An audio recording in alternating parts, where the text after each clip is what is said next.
Jesse. Yeah?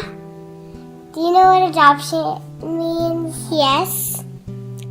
It means where you're at a big, huge place and there's like little rooms with kids in there and they're hurt and they lay down in beds and people go adopt them and get them to be better, and that's what adoption means. What do you think it means?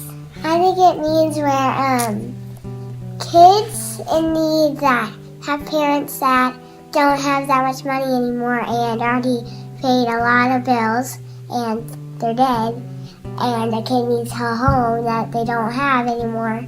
They go there so they actually have food and they actually have beds and clothes. Before Jesus was born, do you know that he had no dad?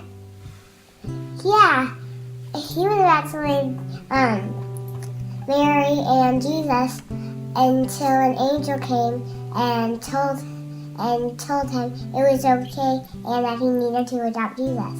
I'm so glad that Joseph did that. Yeah, me too. Everybody needs a dad. Even Jesus.